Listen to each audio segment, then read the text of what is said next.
Sir ఇప్పుడు అలాగే ఎంబీబీఎస్లో seat రాని వాళ్ళు లాంగ్ టర్మ్ చేస్తూ షార్ట్ టర్మ్ చేస్తూ లేకపోతే వాళ్ళ టైం అంతా వేస్ట్ చేసుకుంటూ ఉంటారు. అలా కాకుండా ఇప్పుడు ఎంబీబీఎస్లో సీట్ రాకపోయినా ఇప్పుడు దానికి ఆల్టర్నేట్గా వేరే కోర్సెస్ ఉన్నాయి. ఇప్పుడు అరోరా యూనివర్సిటీలో మీరు ఈ అకాడమిక్ ఇయర్లో కొత్త కోర్సెస్ ఏమైనా ఇంట్రొడ్యూస్ చేస్తున్నారా? ఇప్పుడు మన దగ్గర వచ్చేసి టోటల్ 7 కోర్సెస్ ఉన్నాయి మేడం.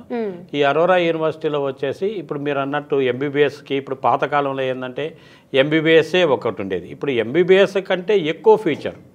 ఇప్పుడు ఇది అవేర్నెస్ లేదు మేడం, ముఖ్యంగా స్టూడెంట్స్కి. నేను పిల్లలు తెలుసుకోవాల్సింది ఏంటంటే ఎంబీబీఎస్ ఒకటే కాదన్నమాట డెస్టినేషన్.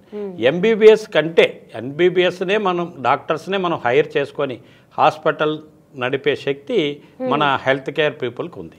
కాబట్టి నేను చెప్పేది ఏంటంటే ఇప్పుడు మన దగ్గర ఉన్న కోర్సెస్లో ఫస్ట్ వచ్చేసి మెడికల్ ల్యాబ్ టెక్నీషియన్ అని కోర్స్ ఒకటి ఉంటుంది.